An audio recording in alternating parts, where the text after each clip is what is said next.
నేను ఎందుకు ఈ సిచ్యువేషన్ చెబుతున్నానంటే, భూమి మీద పుట్టిన ప్రతి మానవుడు దేవుని కుమారుడు కుమార్తెలే. వీరిద్దరిని పెంచి పోషిస్తున్నటువంటిది భూమి అనే సుబ్బమ్మ, ఆకాశం అనే ఎంకమ్మ. నీకు అర్థమైందా? స్తోత్రం చెప్పాలి. ఆకాశం అనే ఎంకమ్మ వర్షం ఇవ్వాలి, భూమి అనే సుబ్బమ్మ పంటని ఇవ్వాలి. వీళ్ళిద్దరికే కదా ఆజ్ఞాపించాడు. వీళ్ళిద్దరికి చెప్తే వీళ్ళిద్దరికి ఏమొస్తుంది చెప్పరేంటయ్యా? కోపం వచ్చి భూమి బ్రద్దలైంది. అప్పుడు తాగుపోతాడు, అమ్మాయిలను తిరిగేవాడు, ఎదవ కొడుకులు, బుద్ధి లేని కొడుకులు అందరూ ఏమవుతారు? ఎంకమ్మ కోపానికి బలవుతారు. మీకు అర్థమవుతుందా? సుబ్బమ్మ కోపం వచ్చి ఉరిమిందో, పెళ్ళ ఉరిమిందో, అవుట్ అయిపోయినట్టే మన బ్రతుకు. కాదంటారా? చెప్పరేంటమ్మా తల్లులారా? స్తోత్రం చెప్పండి ఒకసారి. సామెతల గ్రంథం 24వ అధ్యాయం 10వ వాక్యం.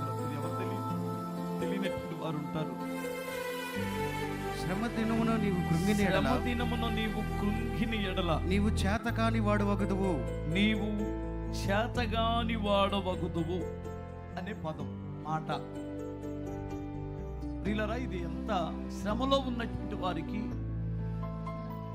ఒక హెచ్చరిక లాంటిది, ఒక ప్రోత్సాహం లాంటిది. మనిషి అన్న తర్వాత ఏదో ఒక రకమైన శ్రమలు వస్తాయి, ఏదో ఒక రకమైన ఇబ్బందులు వస్తాయి.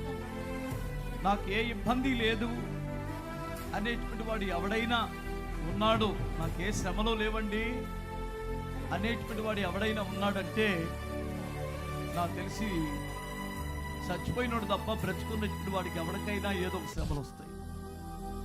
చచ్చిపోయినటువంటి వాడికి బాధ తెలియదు కాబట్టి అలా తిప్పలాలు పడతారు.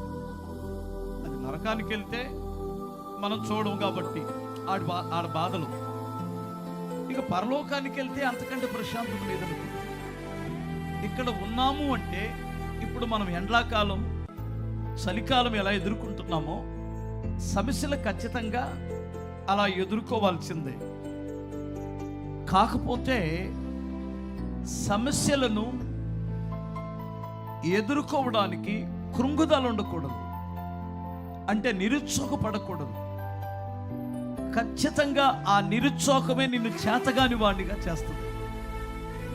శ్రమ దినమున కృంగిపోవద్దని బైబిల్ చెబుతుంది. మీలో చాలా మంది ఆ కృంగుదల వచ్చినప్పుడే చచ్చిపోవాలనిపించడం, ఊరిడిచిపెట్టి వెళ్ళిపోవాలనిపించడం, భార్య బిడ్డలను వదిలేసి వెళ్ళిపోవాలనిపించడం కొన్నిసార్లు ఇలా జరుగుతూ ఉంటుంది. మీలో చాలా మంది అనుకోవచ్చు, అన్నా శ్రమలు వచ్చినప్పుడు నేను ప్రభు దగ్గరికి వచ్చాను, ఆ శ్రమల నుండి విడిపిస్తాడని. ఆ కాలంలో నాకు వచ్చిన కష్టాలు, కాస్త కూస్తో ఉన్న బలహీనతలు, అప్పులు, సమస్యల నుండి ప్రభు విడిపించిన మాట వాస్తవమే.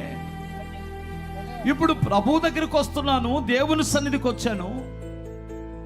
దేవుడు గొప్పవాడని నేను నమ్మాను, ఇతరులకు కూడా చెబుతున్నాను. మరి ఇలాంటప్పుడు శ్రమలు వస్తే ఏం చేయాలో అర్థం కావట్లేదు, చెప్పుకోలేక చస్తున్నాను, లోపల కుమిలిపోతున్నాను, కృంగిపోతున్నాను అనుకునేటువంటి వారు లేకపోలేదు ఇక్కడ. ప్రియులారా, మీరు గమనించండి, పరిశుద్ధ గ్రంథం ఏం సెలవిస్తుందంటే చూడండి ఒకసారి. ఎఫెసీయులకు రాసిన పత్రిక 6వ అధ్యాయము 10వ వాక్యములో ఒక మాట ఉంటుందండి. తుదకు ప్రభు యొక్క మహాశక్తిని బట్టి, తుదకు ప్రభు యొక్క మహాశక్తిని బట్టి ఆయన యందు బలవంతులయ్యుండుడి. వినాలి, ఆయన యందు బలవంతులై ఉండండి. మీరు అపవాది తంత్రములను ఎదిరించుటకు గమనించాలి, మీరు అపవాది తంత్రములను ఎదిరించుటకు శక్తివంతులగునట్లు దేవుడిచ్చు సర్వాంగ కవచమును ధరించుకొనుడి. ఏలయనగా మనము పోరాడునది శరీరులతో కాదు గాని ప్రధానులతోను అధికారులతోను ప్రస్తుత అంధకార సంబంధులకు లోకనాథులతోను ఆకాశ మండలమందున్న దురాత్మల సమూహముతోను పోరాడుచున్నాము. అందుచేత వినాలి. హల్లెలూయా. ఇక్కడ గమనిస్తే ఫస్ట్ ఏమన్నాడంటే, మనము అపవాది యొక్క తంత్రములను మనము ఎరగని వారము కాదు. మీకు ముందే తెలుసు అపవాది ఒకడు ఉన్నాడు, వాడు తంత్రగొండివాడు అని. వాడు మిమ్మల్ని కృంగదీయొచ్చు, మిమ్మల్ని నానా విధాలుగా శ్రమల పాలు చేయొచ్చు. ఎలా? దయచేసి గమనించాలి. అపవాది అనేటువంటి వాడు ఒక్క ఏకవచనం కనిపిస్తుంది. అంధకార సంబంధులకు లోకనాథులు అన్నాడు. వీరు మనుషులకు సంబంధించినటువంటి వారు. లోకనాథులు అధికారులు కావచ్చు, నీ పైనున్న బాసు కావచ్చు. అర్థమవుతుందా? ఇంకా అవిశ్వాసైన నిన్ను కట్టుకున్నవాడు కావచ్చు, అవిశ్వాసైన నీ భార్య కావచ్చు, నీ అన్నదమ్ములు కావచ్చు. ఈ లోక సంబంధమైన లోకనాథులు నీకంటే పెద్దవారు, లేదా నిన్ను నడిపిస్తున్నటువంటి వారు, నీకు ఉద్యోగం ఇచ్చినటువంటి వారు ఎవడైనా కావచ్చు, లోకనాథులు. ఇవి కాక ఆకాశ మండలములో ఉన్న దురాత్మల సమూహం అన్నాడు. ఇది ఎవరి సైన్యం అంటే దుష్టుని యొక్క సైన్యం. ఇది పరోక్షంగా నిన్ను నానా విధాలుగా కృంగతీస్తుంది. కనుక దీనిని మీరు పసిగట్టకపోతే, మీరు దాన్ని ఎదిరించకపోతే, సరిగా దాన్ని అర్థం చేసుకొని మీరు దానికి ఎదురు తిరిగి పోరాడకపోతే మీరు చేతగాని వారవుతారు అంటాడు. ఎందులో చేతగాని వారవుతారు? అన్నిటిలో సక్సెస్, అన్నిటిలో విఫలమవుతావు, జీవితంలో ఓడిపోతావు. కనుక దేవుని వాక్యం ఏం సెలవిస్తుందంటే, శ్రమ కలిగినప్పుడు నువ్వు మెలకువతో వారిని ఎదిరించడానికి దేవుడిచ్చే ఒక కవచము లాంటి ఆ కవచాన్ని నువ్వు ధరించుకో, వాడిని ఎదిరిస్తావంటాడు. స్తోత్రం చెప్పాలి. ఈ కవచం కొరకే, ఈ భక్తిలో నుంచి వచ్చే కవచం కొరకే ఇదిగో ఈ సభలు ఏర్పాటు చేసుకున్నాం. దేవుని కొరకు బ్రతకాలనే తపనను చూడండి, దేవుని కొరకు జీవించాలనే ఒక ఆశను చూడండి. ఆ ఆశ కలిగిన ప్రాణాలు ఇక్కడికి వచ్చినాయి. వారిని దేవుడు ఒట్టి చేతులతో పంపించడు. ఈ లోకములో పోరాడి గెలిచే ఒక గొప్ప యోధునుగా దేవుడు చేయడానికి ఆయన ప్లాను. కృషించి నువ్వు చేతగానేటువంటి వాడిగా ఈ లోకములో బ్రతికి చావడానికి కాదు దేవుడి ప్రణాళిక. ఆయనకు ఒక ఉన్నతమైన ప్రణాళిక ఉంది. ఆ ప్రణాళిక చొప్పున నువ్వు నడవాలని దేవుడు కోరుకుంటున్నాడు. హల్లెలూయా. ప్రియులారా, మీకు ఒక చిన్న విషయాన్ని జ్ఞాపకం చేస్తాను.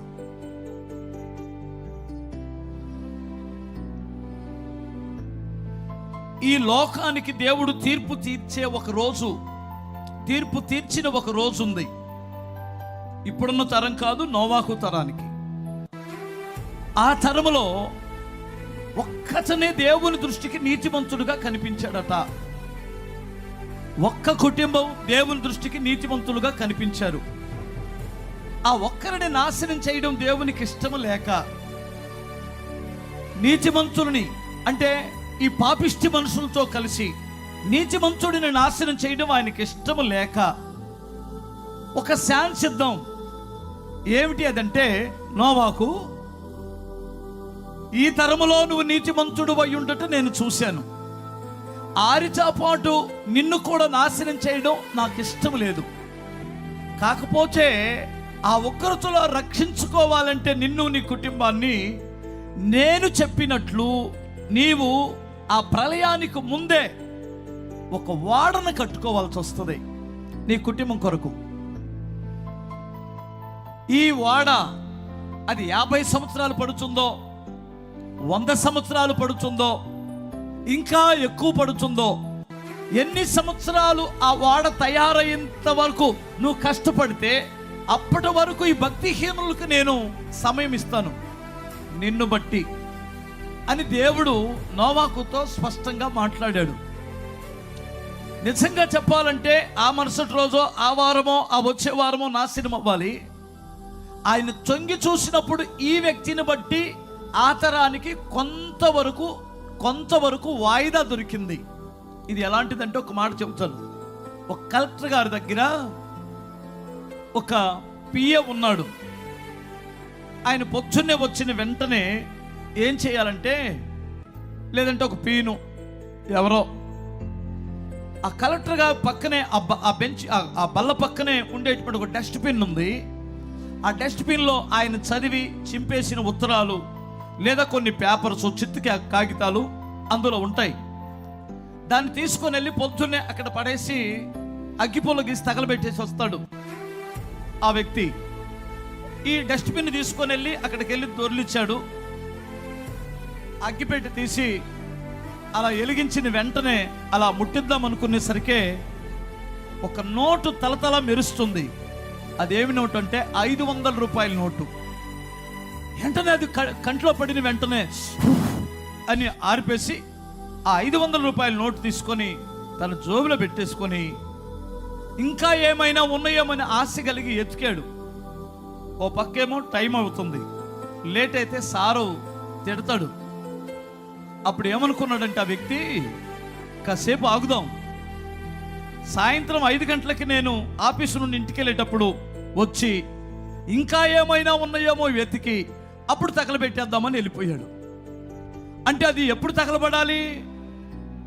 ఉదయం 9 గంటలకు తగలబడవలసినటువంటిది, ఉదయం 9 గంటలకు బూడిదవ్వాల్సినటువంటిది, సాయంత్రం 5 గంటల వరకు అవి అలాగే ఉండడానికి కారణం ఏమిటంటే అందులో ఒక నోటు తనకు కనిపించింది. అలాగే ఒక విలువైన నోటు సాయంత్రం 5 గంటల వరకు ఇంచుమించు 8-9 గంటలు టైం ఇచ్చినట్లుగానే 120 సంవత్సరాలు ఆ తరానికి దేవుడు టైం ఇచ్చాడు. ఇప్పుడు గమనించాలి, దీన్ని నమ్మినటువంటి ఈ యొక్క నోవాహు వాడ కట్టడం ప్రారంభించాడు.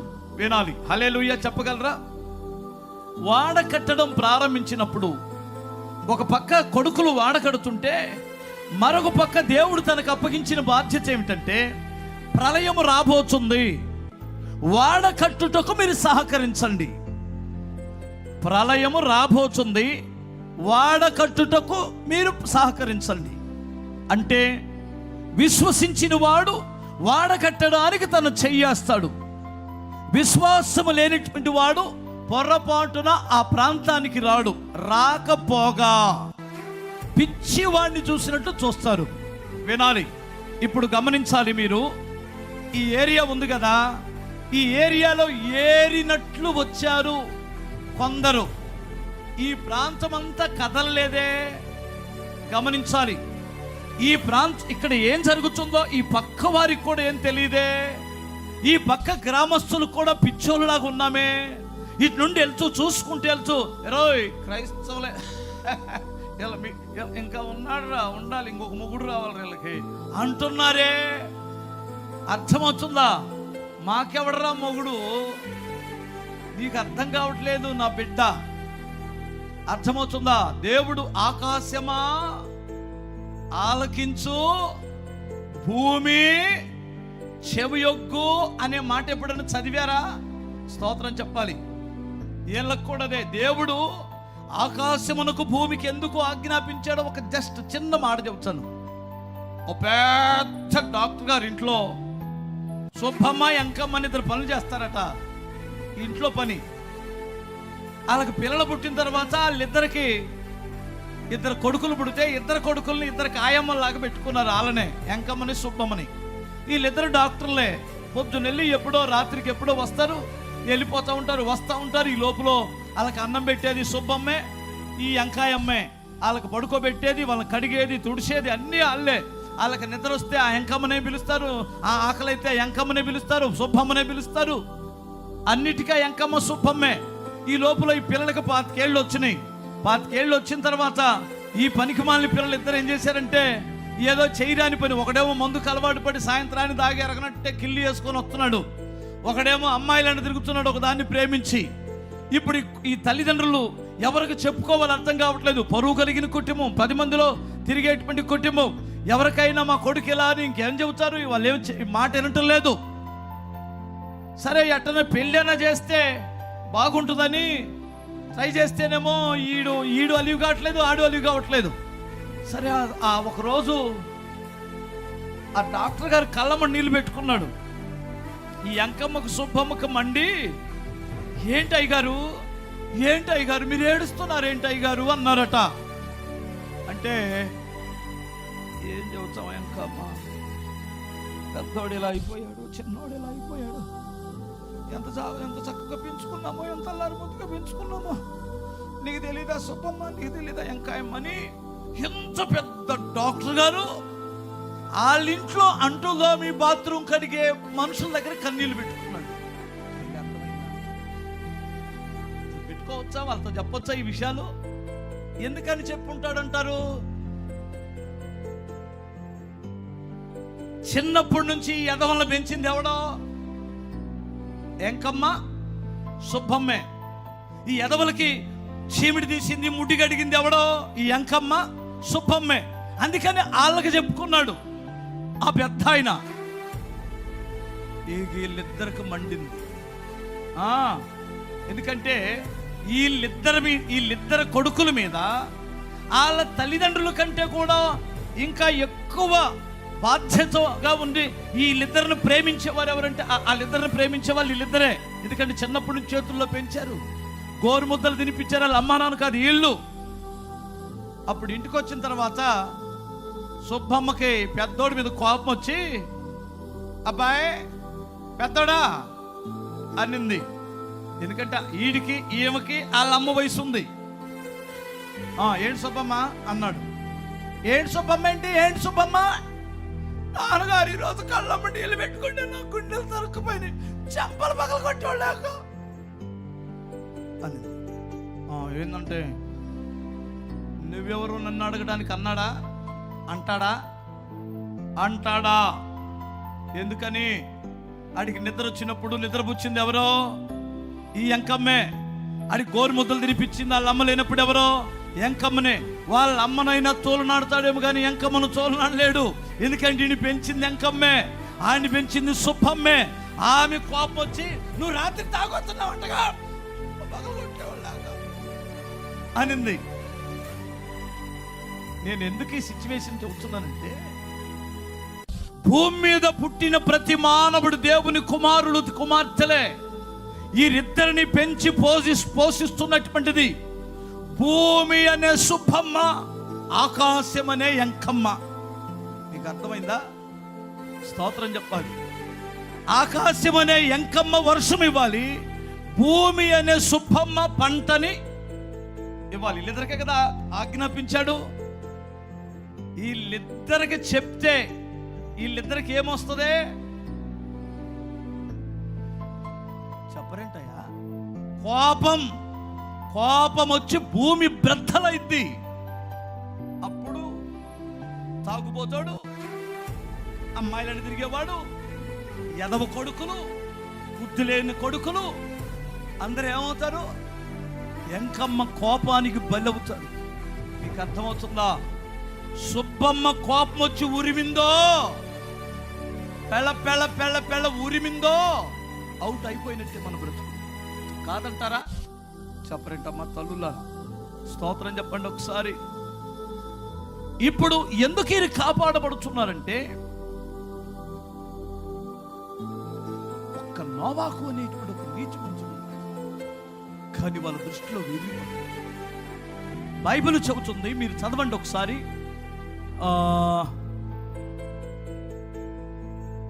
హెబ్రీయులకు రాసిన పత్రిక 11వ అధ్యాయం 7వ వాక్యాన్ని చూడండి. 7 6 7. విశ్వాసమును బట్టి నోవాహు అది వరకు చూడని సంగతులను గూర్చి దేవుని చేత హెచ్చరింపబడి భయభక్తులు గలవాడై. గమనించాలి, విశ్వాసమును బట్టి హెచ్చరింపబడి భయభక్తులు గలవాడై తన ఇంటి వారి రక్షణ కొరకు వాడను సిద్ధము చేసుకుంటున్నాడు. గమనించాలి, ఇతనికి డైరెక్ట్గా దేవుని యొక్క హెచ్చరిక వచ్చింది. దేవుడు అతనితో మాట్లాడాడు. ఆ మాటను అతడు నమ్మాడు, విశ్వసించాడు, భయభక్తులు కలిగి ఉన్నాడు. 120 సంవత్సరాల నుండి వాడ కడుతున్నాడు. ఈ కడుతున్నటువంటి వారికి ఇతనికి ఒక నిరీక్షణ ఉంది, ఇతనికి ఒక విశ్వాసం ఉంది. దేవుడు ఈ లోకం మీదకు ఉగ్రత వస్తున్నప్పుడు నన్ను నా కుటుంబాన్ని రక్షిస్తానని మాటిచ్చాడని. కానీ ఇంత విశ్వాసికి, దేవునితో సంబంధం ఉన్నటువంటి వాడు నిజంగా పిచ్చోళమేనంటారా, వెర్రోళమేనంటారా అనిపిస్తుంది. ఎందుకంటే హేళన, మోసగాడు, అంత దుర్మార్గుడు అనమాట. ఒక కుర్రాడు, ఒక ఆయన గొర్రెల మండి ఉంది కదా, గొర్రెల మండి దగ్గర ఒక మేకను కొనుక్కొని వెళ్తున్నాడు. మంచి బలిసిన మేకని. 4 దొంగలు ప్లాన్ చేశారు ఇంటి దగ్గర ఎలా కొట్టేయాలా అని. మోసం చేయటానికి వినండి, గమనించండి జాగ్రత్తగా. ఒకడేమో పేరిసెరలో ఉన్నాడు, నడిచెళ్ళేటయ్యాలవి. ఒకడేమో అదేంటి మేడుకొండలో ఉన్నాడు. ఒకడే అదేంటి ఇంకొక ఊర్లో ఉన్నాడు మధ్యలో. ఒకడు సత్తెనపల్లిలో కాసుకున్నాడు. ఆడికి వెళ్ళేసరికి కొట్టేయాలి, ఇది వాడి ప్లాను. ఈ నలపాళ్ళు కొనుక్కొని పేరిసెరలు వెళ్ళేసరికి ఆడ టీ తాగుదామని టీ తాగుతుంటే ఆడొచ్చి, బాబాయ్ యాండి చొత్తున్నావు అన్నాడు. బాయ్ నిన్న గొర్రెల మండి నుంచి వస్తున్నా బాబు అన్నాడు. కుక్క పిల్ల బాగుంది, ఎక్కడి నుంచి వస్తున్నావు అన్నాడు. కళ్ళు కనపడతాను నీకు, ఇప్పుడే మేకను కొనుక్కొని వస్తాను. మేక డబ్బులు పెట్టుకున్నావా ఏంటి, ఉరకిస్తారా ఏంటి? మేకరా బాబు ఇది మేక. ఆడెవడో నీకు వేసినట్టున్నాడు దెబ్బ, కుక్క అని వెళ్ళాడు. ఓర పనికి మాలనాడు, సరిగ్గా చూడలేదని ఆయన కాస్త 4 అడుగులు వేసి అక్కడికి వెళ్ళిన తర్వాత ఎండకు తట్టుకోలేక అక్కడ ఆగి కాస్త మంచిలు తాగుదామని మంచిలు తాగుతుంటే ఇంకొకటి వచ్చి, బాబాయ్ సరైన కుక్కగా ఇది అన్నాడు. ఎవడరా నువ్వు కుక్క అంట? ఎవరు చెప్పారు కుక్కని? మేక అయితే మేక కుక్కాయ బాబు, అది ఎవడో నీకు మోసం చేశాడు. కొనరా బాబు, ఎవడరా మీరు పొద్దున్నే నాకు దొరికారు అనుకొని 4 అడుగులు వేస్తూ ఆలోచనలో పడ్డాడు. ఇదేంటి నాకు అర్థం కదా, ఆడు ముక్కు మొక్కం తెలియదు, ఆడు ఈడికి సంబంధం లేదు కదా, ఆడు కుక్క అన్నాడు, ఈడు కుక్క అంటాడు ఏంటి? కుక్కేనా? మేకలక్క. ఇంకొక ఊరు వెళ్ళేసరికి ఆడు తగిలాడు దుర్మార్గుడు. ఇంకొకడు ఆడు తగిలి, బాబాయ్ మళ్ళీ కుక్కే ఇది ఆడదా మగదా అని అడిగాడు. కుక్కేనంటావా బాబాయ్, ఇది కుక్కేనంటావా అన్నాడు. అక్కడికి వెళ్ళేసరికి మెత్తపడిపోయాడు. మరి మరి నువ్వేమనుకున్నావు అన్నాడు. మేక పిల్లని కొన్నాను. ఆడెవడిని మళ్ళీ మోసం చేసే కళ్ళు చెత్తవరం వచ్చినట్టుంది నీకు, మేక కుక్క. సత్తని పెళ్ళి వెళ్ళేసరికి అక్కడికి వెళ్ళేసరికి ఆడు ఇంకొక ఇద్దరిని తీసుకొని, బాబాయ్ ఏంటి కుక్క పిల్ల సూడిదా అన్నాడు. ఆడికి చేదలు పుట్టరే, కుక్క చక్కుని చత్తావా అని ఆడికి విడిచిపెట్టి వెళ్ళిపోయాడు. నీకేమన్నా అర్థమైందా? మనుషులు మీ చుట్టూ ఉన్నటువంటి వారు మీ రక్షణను గురించి, నీ భక్తిని గురించి, నీ దేవుడి గురించి, అర్థమవుతుందా? నువ్వు పొందిన రక్షణ గురించి, నీకున్న నిరీక్షణ గురించి, నీకున్న విశ్వాసాన్ని గురించి పిచ్చి మాటలు మాట్లాడుతున్నప్పుడు నిజముగా నేను నమ్ముకున్న దేవుడు నిజమేనా? ఆ దేవుడు గొప్పవాడేనా? ఆ దేవుని రాజ్యం ఉందా? ఆయన వస్తాడా? చిన్నప్పటి నుంచి వస్తానంటున్నాడు, వస్తానంటే రావటం లేదు కదా. ఎగతాళి చేస్తున్నారు ఈ దుర్మార్గులు. ఈ దుర్మార్గులు ఎగతాళి చేస్తున్నారు కాబట్టి అది నిజమేనా? ఎందుకు ఈ గోల? ఇల్లెందుకెవరో, ఉద్యోగం ఎవరో, పని ఎవరో, ఎక్కడికి వెళ్ళినా అవమానాలు, ఎక్కడికి వెళ్ళిన వేదన. ఈ రక్షణ అవసరమా? ఇది రక్షణ ఉందో లేదు ఎవడు చూశాడు అని వెర్రి వారిని చేసినటువంటి లోకము వారి విషయంలో ఎక్కడ కూడా చంకకుండా దేవుని మాట ప్రకారం దగ్గరగా స్తోత్రం చెప్పాలి. ఈ రణఘన ధ్వనులలో, ఈ యొక్క హేళన మధ్యలో దేవుని స్వరము సంవత్సరమే విని తన ప్రయాణాన్ని కొనసాగించాడు నోవాహు. నీకు అర్థమవుతుందా? పిచ్చి మాటలు వినొద్దు. దానికి దేవుడిచ్చిన గొప్ప బహుమానం ఏమిటో తెలుసా? ఒక దినము రానే వచ్చింది, ఉగ్రత నుండి తను తన కుటుంబాన్ని కాపాడుకోగలిగాడు. ఇక్కడ నేను చెప్పిన మాట మీకు చిన్న మాట కావచ్చు, పిచ్చి, నేను వెర్రివాట కనపడచ్చు మీ కళ్ళకి.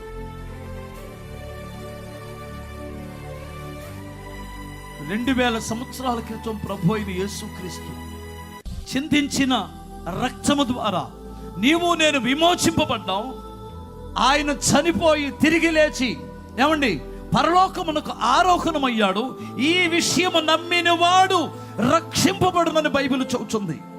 ఇది నశించే వాడికి వెర్రితనం.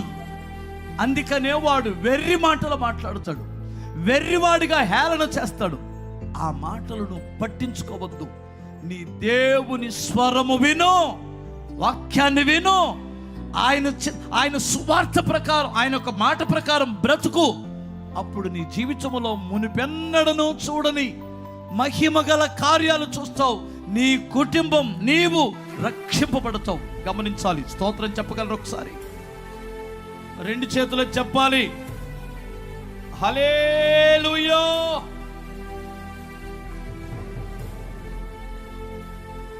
భక్తి చేస్తున్న వారికి ఇసుకొచ్చేటట్లు మాట్లాడుతుందండి లోకం. దేవుని వైపు చూస్తున్నటువంటి వారికి హేళన అనేటువంటి మాటల చేత మనల్ని నిరుత్సాహపరుస్తారండి. అందుకని మనుషులు మాటలకి కృంగిపోయి భక్తిని, దేవుడు నీకు ఇచ్చిన దర్శనాన్ని విడిచిపెట్టదు. నువ్వు దేని కొరకు కష్టపడుతున్నావో దాని కొరకు కష్టపడండి, భక్తిని కాపాడు. హల్లెలూయా. ఇంకొక విషయాన్ని కూడా మీకు జ్ఞాపకం చేస్తానండి. నేను బిగ్గరగా స్తుతి చెప్పగలరా? హల్లెలూయా. ఐగుప్తు దేశానికి ఇశ్రాయేలు ప్రజల మధ్యలోనికి ఒక వృద్ధుడు వచ్చాడు. 80 ఏళ్ల వృద్ధుడు అనుకుందాం. ఆయన వచ్చి ఆశలు కోల్పోయినటువంటి వారి జీవితాలలో ఒక ఆశను రేపాడు అని చెప్పాలి. ఏం ఆశ రేపాడంటే, మన పితరుల దేవుడు నాకు కనిపించాడు, మన పితరులు ఆరాధిస్తున్న దేవుడు అబ్రహాము, ఇస్సాకు, యాకోబులు దేవుడు నాకు ప్రత్యక్షమయ్యాడు. మనము కాని దేవుణ్ణి ఆరాధించగలిగితే ఖచ్చితంగా మనకు విడుదల వస్తుంది. ఏ జన్మకు లేని ఆశీర్వాదం, ఏ జన్మకు లేని గొప్ప దీవెన దేవుడు మనకిస్తాడు. మనము దేవుణ్ణి ఆరాధిస్తే చాలు అని ఒక కోరిక పుట్టించాడు ఇశ్రాయేలీయులలో. సరే, నువ్వు కానీ ఒకవేళ అలాగూ మాకు అవకాశం వస్తే మేము ఆరాధిస్తాం బాబు, మరి మీ ఇష్టం అని వాళ్ళంతా మోషేతో మాట్లాడారు. మోషే, అహరోనులు ఇద్దరు వెళ్ళి, చూడండి మీరు నిర్గమాకాండం 5వ అధ్యాయం 1వ వాక్యములో కొంతమంది ఇశ్రాయేలు పెద్దలను ఎంటబెట్టుకొని వెళ్ళి ఫరోను ఒక మాట అడిగారు. తరువాత మోషే అహరోనులు వచ్చి ఫరోను చూసి ఇశ్రాయేలు దేవుడైన యెహోవా అరణ్యములో మాకు ఉత్సవము చేయుటకు నా జనులను పోనిమ్మని ఆజ్ఞాపించుచున్నాడనిది. ఫరో, నేను అతని మాట విని ఇశ్రాయేలును పోనిచ్చుటకు యెహోవా ఎవడు? నేను యెహోవాను ఎరగను, ఇశ్రాయేలీలను పోనీయన. నిన్ను వినాలి. స్తోత్రం చెప్పాలి ఒకసారి బాబు, వినాలి. రక్షింపబడినటువంటి వాడు రక్షణ కొనసాగించాలంటే ఖచ్చితంగా లోకం మనల్ని హేళన చేస్తుంది. లెక్క పెట్టవద్దు. ఎందుకంటే నశించేవాడికి సిలువను గురించిన వార్త వెరితనంగా ఉంటుంది. రక్షింపబడిన తర్వాత నిజదేవుణ్ణి తెలుసుకున్న మనం, మన తాతల ద్వారానో, తండ్రుల ద్వారానో, అమ్మ ద్వారానో, అమ్మమ్మ ద్వారానో, నాన్నమ్మ ద్వారానో తెలుసుకున్నాం. మన పితరులను నడిపించిన దేవుణ్ణి ఆరాధించాలని ఆశ కలిగినప్పుడు మరొకడు అడ్డుపడుతున్నాడు. ఇక్కడ మీరు గమనించాలి. ఆడెవడో ఫరో అని ఇక్కడ చదువుకున్నాం మనం. ఈ ఫరోని మాటి మాటికి వెళ్ళి అడుగుతాడు ఈ మోషే, అయ్యా మేము వెళ్ళి మా దేవుణ్ణి ఆరాధించాలి, మేము ఆరాధించే దినం ఇది, మేము స్తుతించవలసిన దినము ఇది, మా దేవుడిని మేము ఆరాధించకుండా బ్రతకలేము అని అంటే ముందు ఏమన్నాడంటే ఆ దేవుడు ఎవడో నాకు తెలియదు, నేను పోనివ్వనన్నాడు. ఒకటే మాట. సరే, దేవుడు కాస్త వాడికి గర్వం అణిచిన తర్వాత కాస్తంత దిగొచ్చి ఆరాధనలో మార్పు చేయడానికి ప్రయత్నం చేస్తున్నాడు వాడు. దేవుని పిల్లలు ఆరాధన చేసుకునే సమయాన్ని, వారి పద్ధతులని మార్పు చేయడానికి ప్లాన్ చేసి ఆడు ఏమన్నాడంటే, రండి అయితే మీరు ఆరాధన చేసుకుందరు కానీ, నిర్గమాకాండం 8వ అధ్యాయం 25వ వాక్యం, మీరు ఆరాధన చేసుకోవచ్చు. చదువు ఒకసారి బాబు. అందుకు ఫరో మోషే అహరోలను పిలిపించి, మీరు వెళ్ళి ఈ దేశంలో దేవునికి బలి అర్పించుడని వారితో చెప్పగా, మోషే అట్లు చేయ తగదు, మా దేవుడైన యెహోవాకు మేము అర్పించాలి. మరల చదువు. మా దేవుడైన యెహోవా. అప్పుడు ఫరో మోషే అహరోనులను పిలిపించి, మీరు వెళ్ళి ఈ దేశములో మీ దేవునికి బలి అర్పించుడని వారితో చెప్పగా, మోషే అట్లు చెయ్యరాదు అన్నాడు. వినాలి జాగ్రత్తగా. స్తోత్రం చెప్పగలరు ఒకసారి. భక్తి ఆరాధన చేసేటప్పుడు ఖచ్చితంగా ఆటంకాలు వస్తాయి. ఆ ఆటంకాలలో మనం రాజీ పెట్టేటట్టు, భక్తిలో కూడా రాజీ పడేటట్లు చేసే ఒక దుష్టుడు ఒకడు ఉన్నాడు. ఆడు ఏమంటాడంటే, మీరు ఆరాధన చెయ్యండి, ఇక తప్పదు అనుకుంటే ఆరాధన చెయ్యండి, కానీ ఐగుప్తులో ఉండి ఆరాధన చెయ్యండి. మీరు ఐగుప్తు విడిచిపెట్టడానికి వీలు లేదు. ఐగుప్తు అనగా లోకం కదా, పాపము కదా. ప్రియులారా, మీరు గమనించండి. ఇప్పుడు మోషే ఏమంటాడంటే, ఇలా చెయ్యుట తగదు, మా దేవునికి ఆరాధన అంగీకారం అవ్వదు, మేము ఐగుప్తుని విడిచిపెట్టాలి, మేము ప్రత్యేకింపబడాలి, ఈ దినమున మేము వెళ్ళాలి, మా ప్రభుని ఆరాధించాలి, ఇలా మేము ఆరాధించడము కుదరదు అన్నాడు. ప్రియులారా, మీరు గమనించాలి. ఒకవేళ నువ్వు హేళన ఎదుర్కోనో, సిలువను గురించిన వార్త విని రక్షింపబడినటువంటి వాడు దేవుణ్ణి ఆరాధించాలి కదా. ఈ ఆరాధనకు వచ్చరికి ఇక్కడ అడ్డుపడుతున్నాడు వాడు. ఏమని అడ్డుపడతాడంటే, నువ్వు ప్రత్యేకంగా వెళ్ళొద్దు, మాతోనే ఉండు, మా కార్యకలాపాలు చెయ్యి, మా దేశములో ఉండు, మా బానిసత్వములో ఉండు, మా పాపిష్టి క్రియలు చెయ్యి, ఆదివారముని వెళ్ళి ఆరాధన చేసుకోండి అంటాడు. మీకు అర్థమవుతుందంటారా? స్తోత్రం చెప్పండి ఒకసారి. హల్లెలూయా.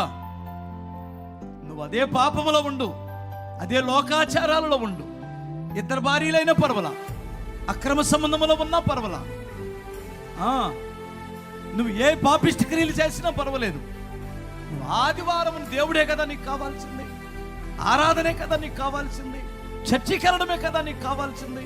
చక్కగా ఎల్లు, ఆదివారం పగలెళ్ళు, ఉదయాన్నే 6 గంటలకు ఆరాధనకి వెళ్ళి ఆరాధన చూసుకో, తలాభైకి స్నానం చేసి వెళ్ళు, సాయంత్రం వచ్చి మందుతో తలకు పోసుకో. అర్థమవుతుందా మీకు? ఉదయం చర్చికి వెళ్ళి సాయంత్రం బీరు తాగే బ్యాచ్ ఎంతమంది లేదు?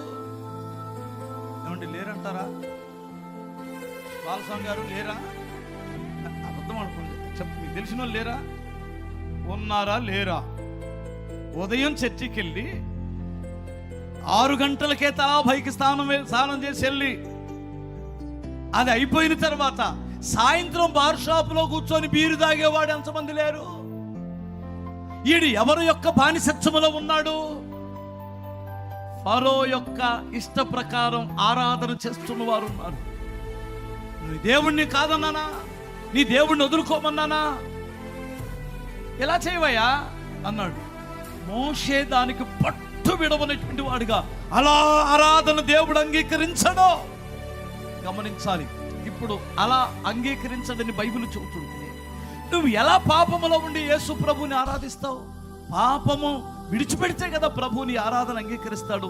28వ వాక్యం చూడు అక్కడే. అందుకు ఫరో మీరు అరణ్యములో మీ దేవుడైన యెహోవాకు బలి నర్పించుటకును. ఇది చూడండి, కొంచెం దిగాడు, కొంచెం పట్టు వదలకపోయినప్పుడు కొంచెం దిగే ఉంటాడంటే, మీరు అరణ్యములోనికి మీ దేవుడైన యెహోవాకు బలర్పించుటకు మిమ్మల్ని పోనిచ్చేదను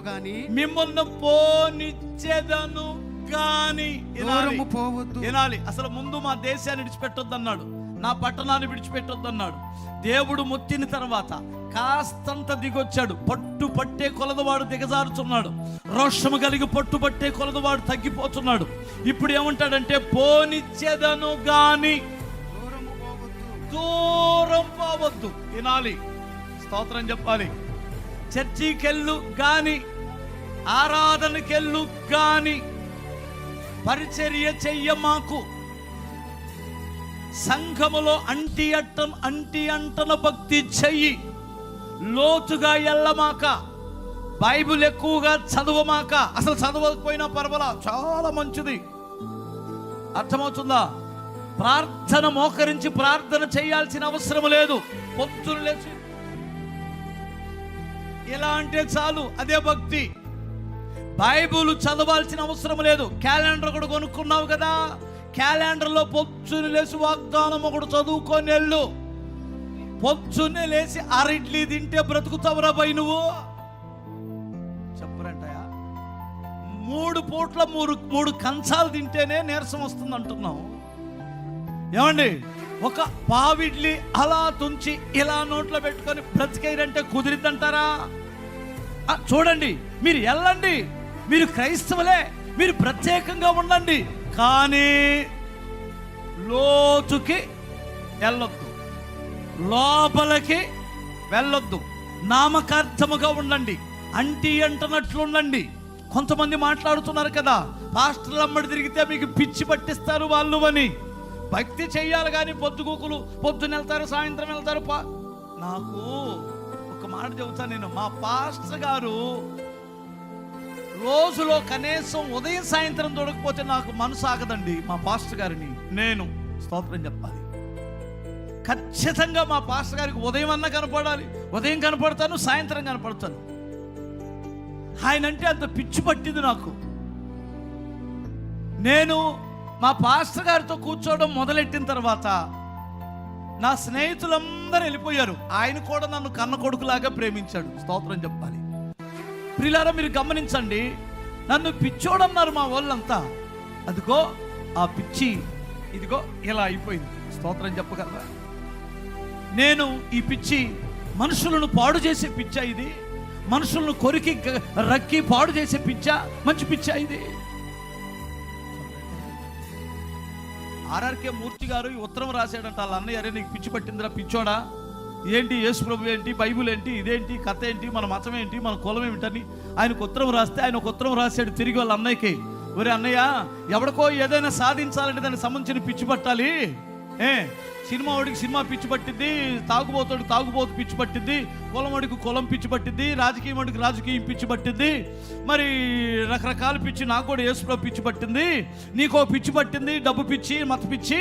నాకో పిచ్చి పట్టింది అన్నయ్య, నాకు యేసుప్రభు పిచ్చి పట్టింది, మనుషులను రక్షించాలని పిచ్చి పట్టింది. కాకపోతే నీ పిచ్చికి నా పిచ్చికి చిన్న తేడా ఉందిరా, నీదే పిచ్చి పిచ్చి, నాదే మంచి పిచ్చి అన్నాడంట. నీకు అర్థం కాలేదా? హల్లెలూయా చెప్పాలి. ఏదో ఒక పిచ్చి పట్టాలి మనిషికి. నీది పిచ్చి పిచ్చి. ఇంతమంది భక్తులు ఈడ కూర్చుంటే ఒక్క పోలీస్ ఆయన మన మొక్కలోకి ఇంత స్వార్థము కదా. స్వార్థం అనే దానికంటే వాళ్ళకి మన మీద ఉన్న నమ్మకం. స్తోత్రం చెప్పాలి. క్రైస్తవులు క్రమశిక్షణకు మారుపేరు. ఇంతమంది ఏరే మత భక్తులు కానీ ఇక్కడ నిలబడితే, ఇక్కడకు వస్తే కనీసం 1000 మంది పోలీసులు ఇక్కడ దిగాలి. వాళ్ళు మైకుల్లో పెట్టుకొని, భక్తులారా మరి గలాటా చేయకండి, ఆడెవడరా ఇట్లా ఆడపిల్లలు పట్టుకుంటారు వాళ్ళండి. ఇక్కడ పోలీసు వాళ్ళతో పని లేదు అంటే దాని అర్థం ఏంటి తెలుసా? లోతైన భక్తి చేస్తున్న బిడ్డలు మనం. హల్లెలూయా. ఆడేం కోరుకుంటాడంటే మీరు చర్చికి వెళ్ళండి రా, అల్లే అర్థమవుతుందా? ఆదివారం పొద్దున్నే చర్చికి వెళ్ళమంటే వెళ్ళడు కానీ, చర్చికి వెళ్ళమంటే వెళ్ళడు కానీ 1 గంటకి టిఫిన్ తీసుకొని వెళ్తాడు మాంసం కోసం వాడు. మొన్న నేను ఊరెళ్ళొస్తూ పొద్దుపోయి మా దయ్యాబాబు గారిని దించడానికి వెళ్ళాను 1 గంటకి. 1 గంటకి ఆయన దించి వస్తున్నాం మేము కారులో, అందరు టిఫినీలు క్యారేజీలు పట్టుకొని వెళ్తుంటే నేను ఎక్కడి నుంచి వస్తున్నారా ఏంటి అన్నాను. మా డ్రైవర్ ఏమన్నాడంటే, అన్న ఈరోజు ఆదివారం కదా, ఈరోజు యాడ్ ఎందుకు ఉంటుంది, నిన్ననే సెలవు కదా అన్నాడు. అవును కదా, మరి ఎవరు టిఫినీలు పట్టుకొని వస్తున్నారు, వాళ్ళు ఆళ్ళేనా అన్నాడు. అంటే ఎవడు రా, ఆ మాంసం అర్ధరాత్రి దొరికిందన్నా, అందుకని ఇప్పుడు వస్తున్నాడు నిద్ర లేకుండా ఇల్లు అన్నాడు. నేను అనుకున్నాను, మరి ఈ పనికి మాలినవాడు యాకోబు గాడు ప్రార్థన 6 గంటలకు ప్రార్థన అంటే 9 గంటలకు కూడా రాడు వీడు. దీనికి మాత్రం నిద్ర పోకుండా 1 గంటకి వెళ్ళి తెచ్చుకొని వండించుకుంటాడో మరి ఏం చేస్తాడో మనకు తెలియదు. ఇంత శ్రద్ధ ఏంట్రా, ఈ కడుపే ఈ దైవమా అని నాకు అనిపించిందండి. ఒక దొరికెళ్ళండి స్తోత్రం చెప్పాలి. వినాలి, మీరు వెళ్ళండి, లోతైన భక్తి చేయండి. బైబిల్ ఏం చెప్తుందో తెలుసండి, పౌలు ఏమంటాడంటే, మీరు ప్రభు అయిన యేసుక్రీస్తును అంగీకరించిన విధముగానే మీరు ఏర్పారిన వారై ఇంటి వలె కట్టబడుచు కృతజ్ఞతాస్తుతులు చెల్లించుట యందు విస్తరించండి. పౌలు చెప్పాడు ఈ మాట, వినాలి. మీరు ఏరుపారిన వారై ఇంటి వలె కట్టబడండి. ఇంటికి పునాది ఉంటుంది, చెట్టుకి లోతైన వేరు ఉంటుంది, అప్పుడే నిలబడుతుంది. మీకు లోతైన భక్తి కావాలి కదా, ఉపవాస ప్రార్థనలు చేయాలి కదా, బైబిల్ చదవాలి కదా, ఆరాధన చేయాలి కదా. అదే కదా ప్రభు పేతురుతో అంటాడు, నీ ధోని కొంచెం లోతుకు నడిపిస్తే కార్యం చూస్తావు. ఎంతకాలం పై భక్తి చేస్తావు, ఎంతకాలం పై ఫరో మాట వింటావు? మీకు అర్థమవుతుందా? ఫరో మాటనే కదా నువ్వు బ్రతుకుతున్నావు. నువ్వు ఎంతవరకు ఉండాలో అంతవరకు ఉండవు, అంతే. పొద్దుగూకులు వెళ్ళావో పాస్టర్ గారు మిమ్మల్ని బానిసలు చేసుకుంటారు. అరే బాయ్, మేము బానిసలుగా చేస్తామా? ఆ మీద పడి ఏడవ మాకండి, మిమ్మల్ని కాదు. ఆ ఏడ్చేవాడు ఒకడు ఉంటాడు, లైవ్లో ఇంటుంటాడు వాడు. స్తోత్రం చెప్పాలి. ఒకడు లైవ్లో ఇంటుంటాడు, వాడు విమర్శించినా విమర్శించకపోయినా నన్ను ఒకటి మాత్రం నిజం. ఒక్క మాట మీకు చెప్పనా, పోలీసు వాళ్ళ దగ్గరికి వెళ్ళకుండా ఎన్ని కేసులు మేము సాల్వ్ చేసామండి. కోర్టుకి వెళ్ళకుండా ఎన్నండి కేలండి బాబు. మొన్న ఈ మధ్య భార్యను పొద్దుగూకులు హింసిస్తున్నాడని మొన్న ఈ మధ్య ఈ మీటింగ్లు జరిగేటప్పుడే ఇక్కడే కూర్చొని చేశాను. పోలీస్ స్టేషన్కి వెళ్ళి వాళ్ళ అత్త మీద, వాళ్ళ మామ మీద, ఆ భర్త మీద, వాళ్ళ తోడుకోడల మీద, బావల మీద మొత్తాన్ని ఇరికించేసిందండి. వాళ్ళు దొరకకుండా తిరుగుతున్నారు. పోలీస్ ఆమె ఇక ఆ పేరు ఎస్ఐ గారు ఉంటుంది, దిశ పోలీస్ స్టేషన్లో మొత్తం మీద వాళ్ళని పట్టుకొని వచ్చారు. పట్టుకొని వచ్చిన తర్వాత అప్పుడు వాళ్ళ బంధువులు ఉంటే నాకు చెప్పారు, ఆ అమ్మాయి కేసు పెట్టినటువంటి అమ్మాయి తట్టుకోలేక వాళ్ళందరి మీద కేసు పెట్టింది. ఆడు తాగుపోతాడు బాగా, ఆ అమ్మాయిని హింసిస్తున్నాడు. సరే, వాళ్ళ అమ్మను ఆ పిల్ల ఈ చర్చికి వస్తారు. వాళ్ళు ఎవరో చెబుతారు కదా ఇలా కేసు పెట్టమని. కేసు పెట్టారు. ఒక 4 రోజులు దొరకపోయేసరికి తీసుకొని వచ్చి లోపల పెడుతున్నారు. ఈ లోపల వాళ్ళ నాన్న ఎవరో వచ్చి, అయ్యా మీ చర్చికే వచ్చింది అయ్యా మా పని అయిపోయింది అయ్యా అని అంటున్నాడు. ఏం చేసావు ఏంటంటే మొత్తం వివరంగా చెప్పారు నాకు. మరి ఇప్పుడు ఏం చేద్దాం ఏంటంటే, సరే ఆమెకు ఫోన్ చేస్తే, మా అన్న ఫోన్ చేశాడు, అడిషనల్ ఎస్పీ గారు. ఆమెకు ఫోన్ చేస్తే, సార్ మీరేం మాట్లాడమాకండి, ఆయన లోపల పెట్టి తర్వాత ఒక రోజు ఉంచిన తర్వాత మీకు పంపిస్తాను, తర్వాత మనం ఏమైనా ఉంటే మాట్లాడదాం, వాడు దొరకకుండా తిరుగుతున్నాడు అనింది. ఇప్పుడు అక్కడికి వెళ్ళడానికి భయపడుతున్నారు. సరే, వీళ్ళని పిలిచి చక్కగా మాట్లాడి భయపడిపోయి రిమాండ్కి పంపించవలసిన కేసు అది. వాళ్ళ లోపల పెట్టాలి, వీళ్ళు బెయిల్ తెచ్చుకోవాలి. ఆ అమ్మాయితో ఈ అబ్బాయితో మాట్లాడితేనండి కరెక్ట్గా 2 గంటలు మాట్లాడాం.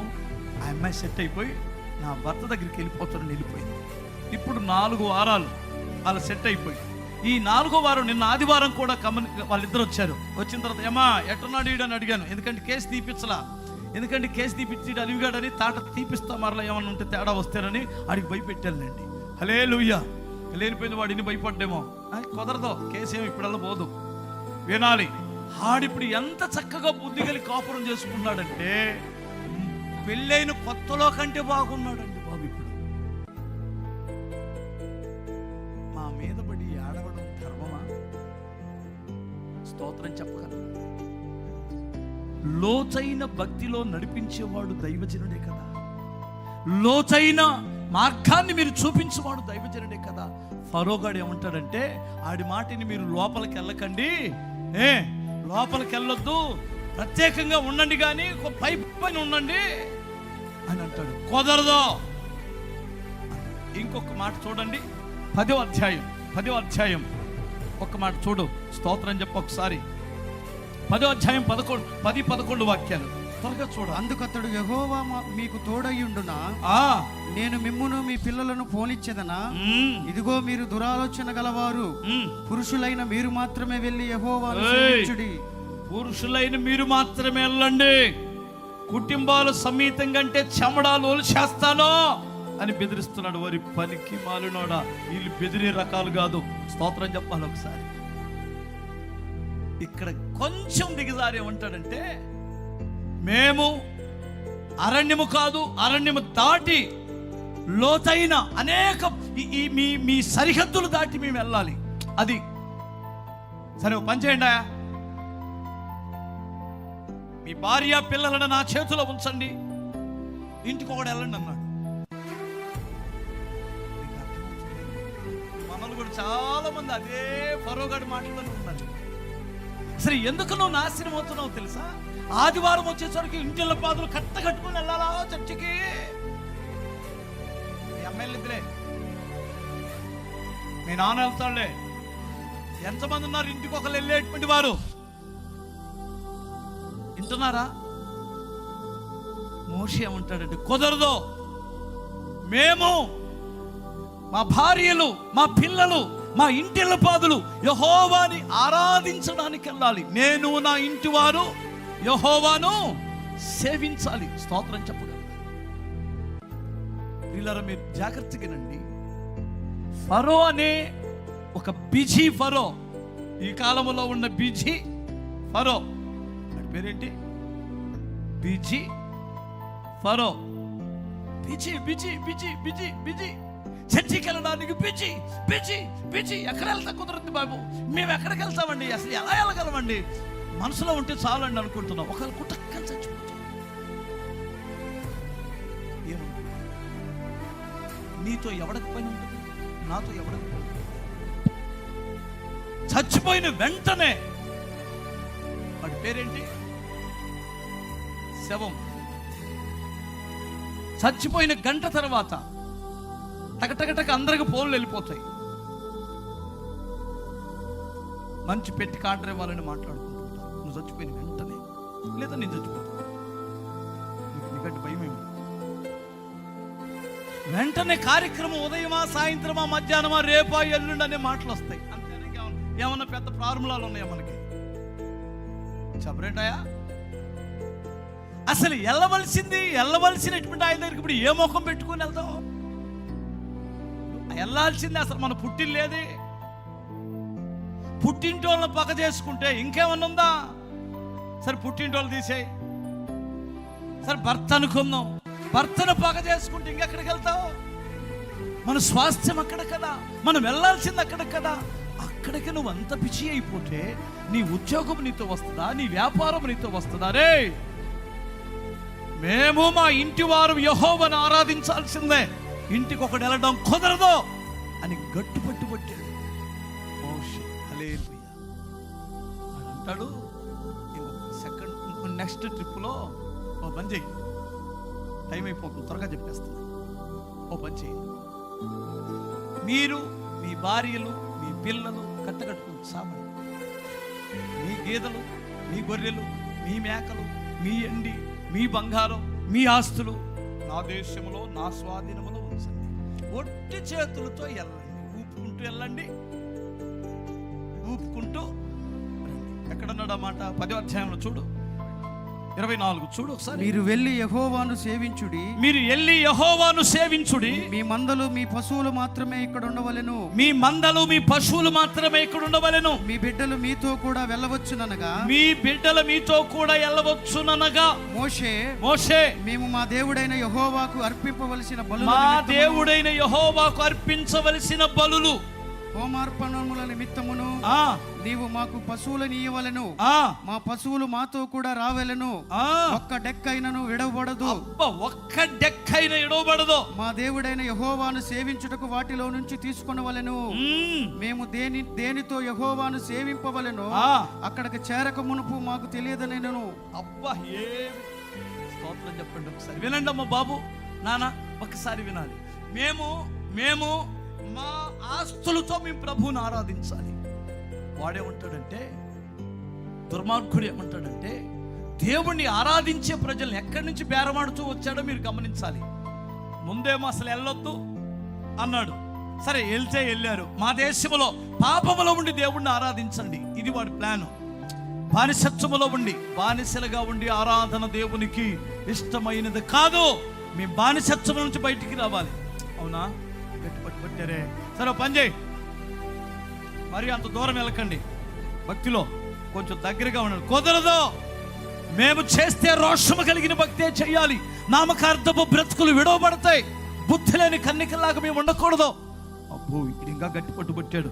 సరే, పని చేయవయ్యా, ఇంటికి ఒకటి వెళ్ళండి, గట్టి ప్రార్థన చేసుకోండి, మిగతా వాళ్ళని విడిచిపెట్టండి నాకు అన్నాడు. కుదరదు, నా పిల్లలు రక్షింపబడాలి, నా భార్య రక్షింపబడాలి, నా అన్నదమ్ములు రక్షింపబడాలి, నా ఓరంతా దేవునికి ఇష్టమైన రక్షణ మార్గమును నడవాలి. పట్టుకొచ్చాడని సరే పని చేయండి, ఆస్తులన్నీ నా స్వాధీనంలో ఉంచండి, మనుషులు దేవుడి దగ్గరికి వెళ్ళిపోండి. ఇప్పుడు ఇంకా ఆ పద్ధతిలో ఉన్నవారు ఎంతమంది ఉన్నారో. ఇప్పుడు ఫరో యొక్క ఏజెంట్లు ఇప్పుడు బయలుదేరారు మన దేశంలో, మన రాష్ట్రంలో. దశమ భాగములు ఇవ్వకూడదు, కానుకలు ఇవ్వకూడదు. అర్థమవుతుందా?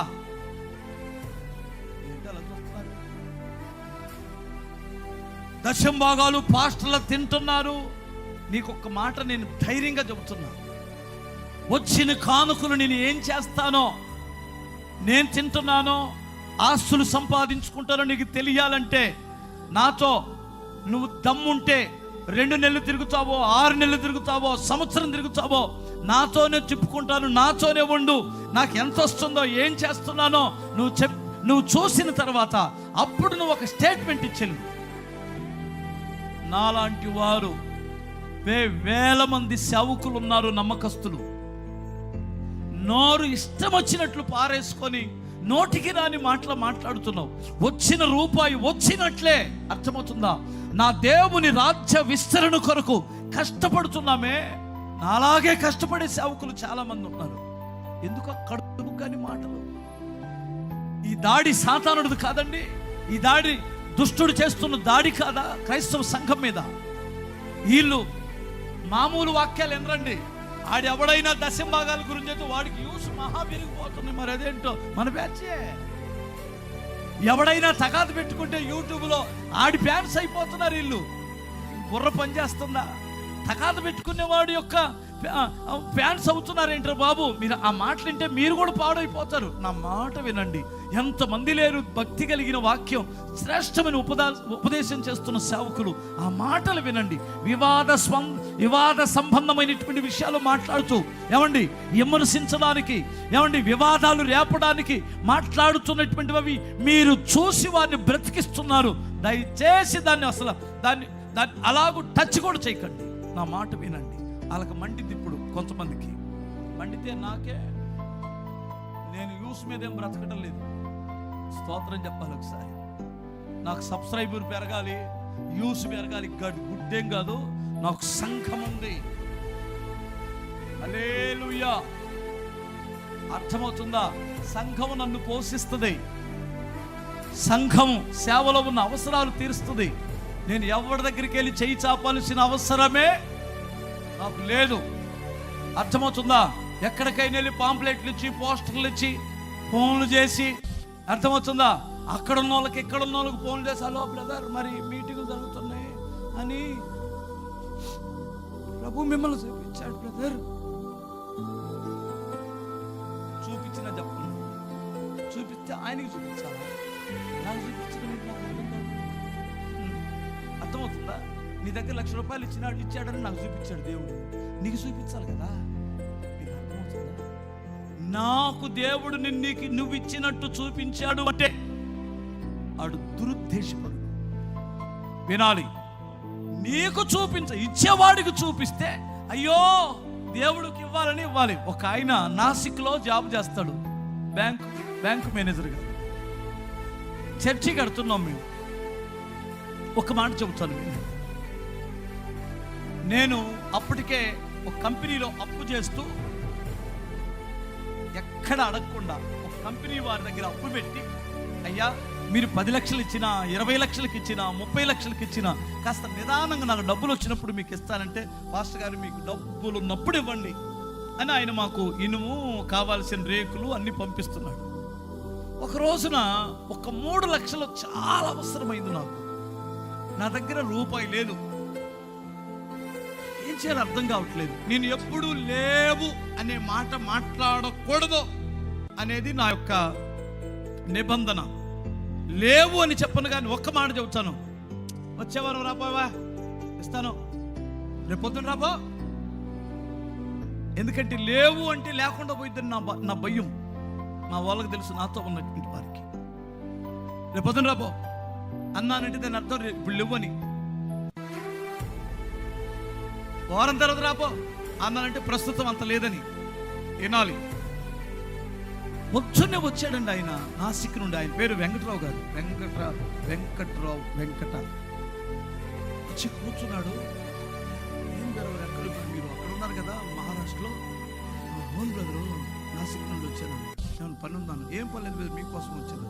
నా కోసం ఏంటంటే ఇట్లా వచ్చేవాళ్ళు అంటే ఏం లేదు బ్రదరు, దేవుడు నాతో మాట్లాడాడు.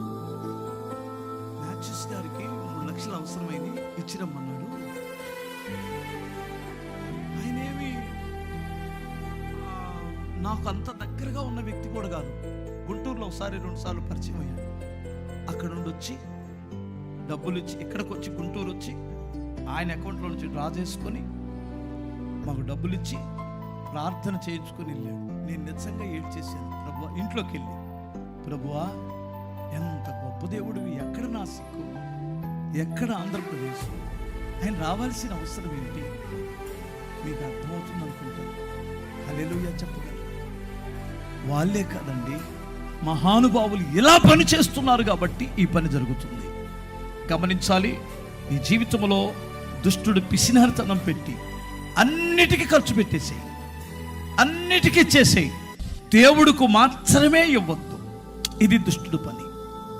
దీన్ని కూడా జయించిన తర్వాత వారి ఆరాధన అంగీకరించిన దేవుడు ఏ జనముకు చేయని అద్భుతాలు ఆ జనము జీవితంలో దేవుడు జరిగించాడు. అవునా కాదా? స్తోత్రం చెప్పాలి. ఇక్కడ మీరు గమనించింది ఏమిటంటే, పట్టు వదలని వ్యక్తిగా దేవుణ్ణి మేము ఖచ్చితమైన మనసుతో ఆరాధించవలసిందే. అది ఆదివారం మేము ఆరాధించవలసిన రోజు, అది మేము చర్చికి వెళ్ళవలసిన రోజు. నేను నా ఇంటి వారి యెహోవాను సేవించాల్సిందే. మేము దేనికి ఏ ఫరోకు మేము బానిసలం కాదు అని పట్టుబట్టారు. చూడండి, వారి ముందు ఎర్ర సముద్రం పాయలైంది. వారి కొరకు ఆకాశపు వాక్యలు నిప్పి భోజనాన్ని కుమ్మరించారు. వారి కొరకు చెకముకి రాతిని చీల్చి నీళ్ళిచ్చాడు. ఎన్ని ఎన్ని ఎన్ని ఎన్ని గొప్ప కార్యాలండి వారి జీవితంలో. అరణ్యములో వారు 40 సంవత్సరాలు పోషింపబడి, 40 సంవత్సరాలు వారిని కంటి పాపవలే పగలు మేఘస్తంభం, రాత్రి అగ్నిస్తంభం లాగా కాపాడి వాగ్దాన దేశంలో ప్రవేశపెట్టాడు ఆ మహానుభావుడు. నేను ఒకటే నమ్ముతాను, వీరి ఆరాధన స్తోత్రం చెప్పాలి. ఇప్పటి వరకు ఆ జాతికి మించిన జాతి, ఆ మనుషులకు మించిన మనుషులు ఎవరూ లేరు. నన్ను కనపరచు వారిని నేను కనపరుస్తానంటాడు. స్తోత్రం చెప్పగలరా? వీరు నిజముగా ఫరోని జయించారు. చప్పట్లు కొట్టగలరు ఒకసారి? ఇంకొకసారి చెప్పు, హల్లెలూయా. నిరుత్సాహపరచడానికి దుష్టుడు అనేక విషయాల్లో మనకి నీరసలు చేసేటట్టు ఉంటాడు. టైం అయిపోయింది కానీ 2 మాటలు గుర్తు చేస్తాను. లోపల నుండి కూడా మనల్ని నేర్చలు చేసేవాళ్ళు ఉంటారు.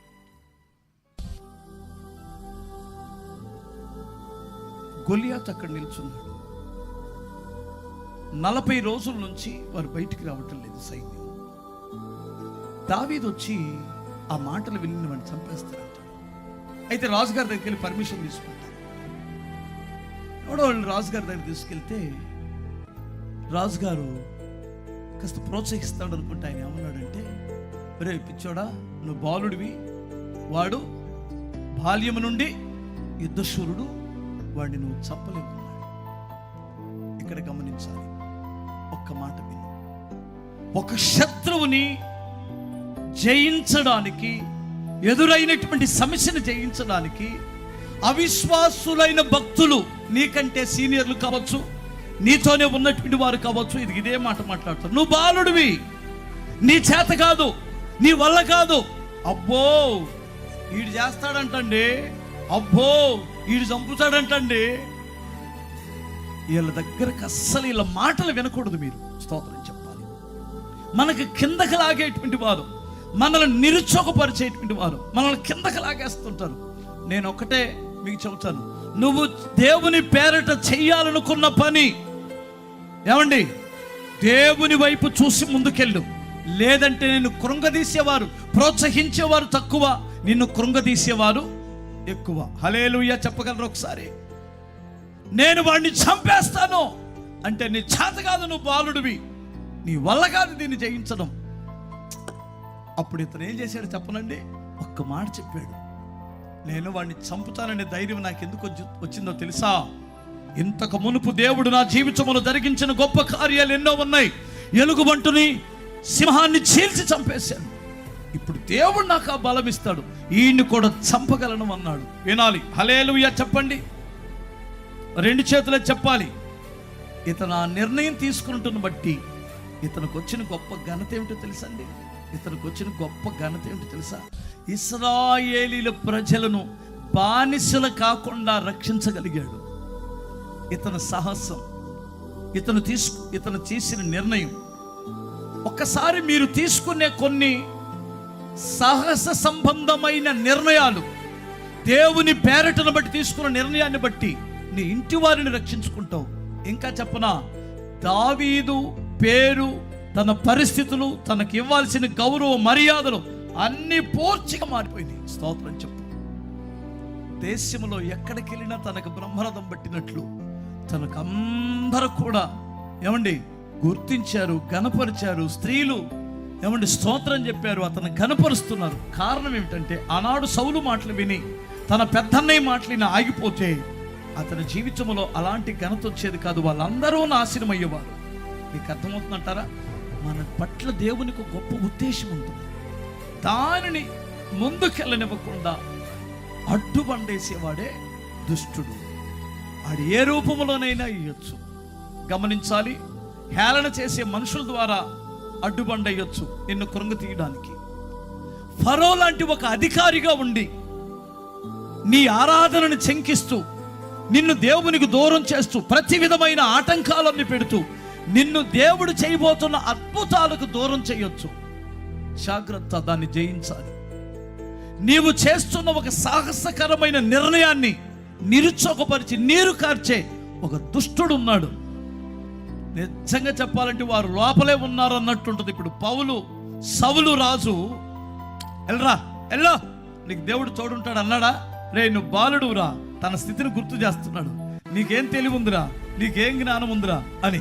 ప్రియులారా మీరు గమనించండి, నేను ఒక చిన్న నా సాక్ష్యం చెబుతాను. హల్లెలూయా చెప్పగలరా? ఒకానొక టైంలో ప్రభువు నన్ను పిలిచాడు. సరే మా పాస్టర్ గారు చెబితే మా పాస్టర్ గారు ఏమన్నాడంటే, నాకు కూడా చూపిస్తే నువ్వు సేవకి వెళ్దు బాబు అన్నాడు.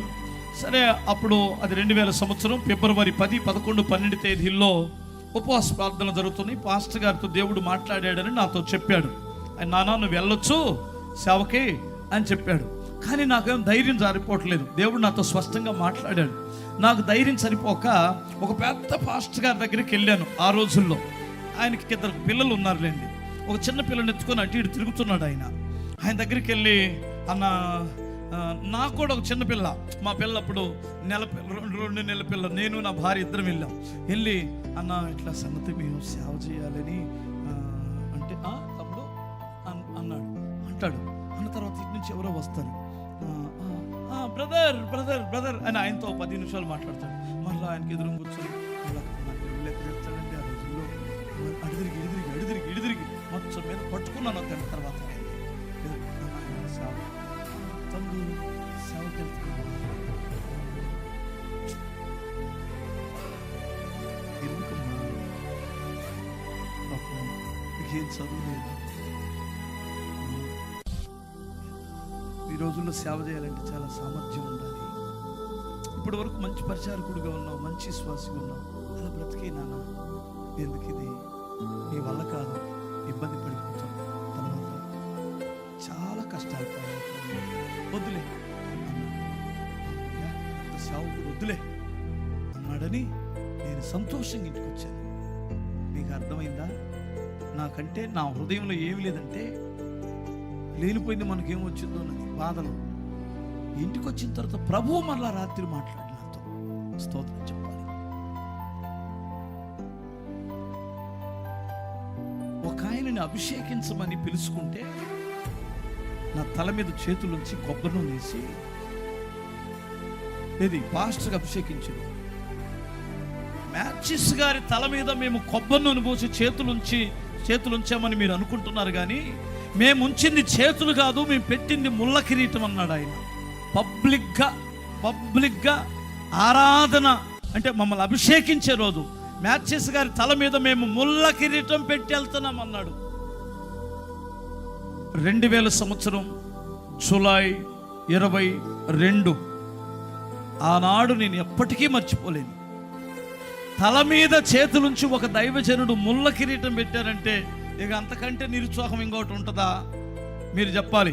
ఇప్పుడు మేము అభిషేకించేటప్పుడు దేవా కృపా వరముల చేత అలంకరింపబడును గాక, బలమైన సేవకుడు అగును గాక అని మేం చేస్తుంటే ఆయన మరి ఏ ఉద్దేశంతో అన్నాడో ఆ తండ్రికే తెలియాలి. స్తోత్రం చెప్పాలి. నిజంగా ఆ ముళ్ళ కిరీటమే ఆశీర్వాదకరమైన కిరీటంగా మారింది కదా అంటాను. స్తోత్రం అంటే నేను ఎందుకంటున్నానంటే లోపలున్న వారు కూడా మనల్ని కొన్నిసార్లు నిరుత్సాహపరిచి కృంగదీస్తాను. నీ దర్శనమునకు విధేయుడు అయితే దేవుడు నిన్ను బలమైన సాధనగా వాడుకుంటాడు. తలపెట్టే ప్రతి పనిని దేవుడు సఫలం చేస్తాడు. మీకు అర్థమవుతుందా? నీ ఎదుటి గొలియాతు కాదు, ఆడు బాబు నిల్చున్నా నువ్వు చంపగలవు. స్తోత్రం చెప్పాలి. అలాంటి సమస్యలను ఎదుటి నిలబడ్డా చంపగలవు. అప్పుడే దేవుడు నిన్ను కనపరుస్తాడు. ఎంతమందికి అర్థమవుతుంది? హల్లెలూయా. నీ రక్షణ గురించి హేళన చేసి వెనక తిరిగి నీ వాడ కట్టుకోకుండా, విశ్వాస రక్షణ వాడని తయారు చేసుకోకుండా నిరుత్సాహపరిచే దుష్టులు ఉంటారు. జాగ్రత్త. సువార్తను నమ్మావు, దేవుని వైపు చూస్తున్నాడు. నువ్వు ఆరాధించడానికి వెళ్ళకుండా ఇదిగో ఆ 4 ఆటంకాలు పరిచే దుష్టుడు ఒకడు ఉన్నాడు.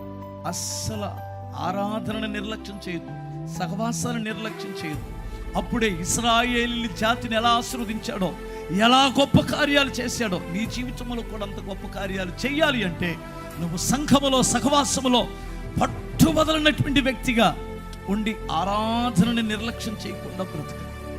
నీకు ఎదురైన సమస్యలలో అర్థమవుతుందా? నీ చేతిలో ఉన్న ఒక రాయి ఉందే, ఆ రాయితో వాడి నుదుటిని పగలగొట్టగలవు. దేవుడు నీకు గొప్ప జయాన్ని ఇవ్వగలడు. సౌలు లాంటి పడిపోయినటువంటి వారి మాటలకి నీవు నిరుత్సాహపడద్దు. పెద్ద నాకంటే సీనియర్ అనుకోవద్దు. సీనియర్ కూడా నేను నిరుత్సాహపరుస్తాడు. అర్థమవుతుందా? సౌలు సీనియరా జూనియరా చెప్పరేంటండి? అతనికి అభిషేకం ఉంది కదా, అతను సీనియరే కదా, ఎల్లో అని అన్నాడా? ఏయ్ పిల్లోడు నువ్వేం కొడతావురా, ఎందుకు వచ్చిందోలా అంటాడు.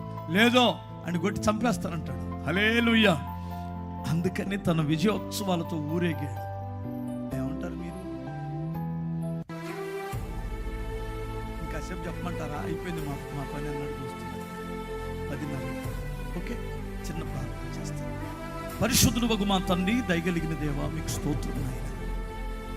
ఈ వాక్యం దుష్టుడెత్తుకొని పోకుండా కృప చూపండి.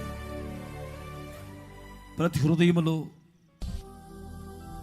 రక్షణ విషయంలో కానీ, సహవాసానికి వెళ్ళి ఆరాధించే విషయంలో కానీ, మాకెదురవుతున్న గొలియాతు లాంటి సమస్యలు ఎదుర్కొనే విషయంలో కానీ నేర్చలకుండా మనుషుల మాటలు విని నిరుత్సాహపడకూడనట్లు బలమునివ్వండి. ఈ సమయంలో ఈ పరిచర్యను ప్రేమించి నీ పిల్లలు ఇస్తున్న అమూల్యమైన కానుకలను మీరు అంగీకరించండి. సమృద్ధిని దయచేయమని ఆకాశపు వాక్యలు నింపి నీ పిల్లలకు దీవెనలు కుమ్మరించమని యేసుక్రీస్తు నామమున అడుగుచున్నాను తండ్రి. ఆమేన్.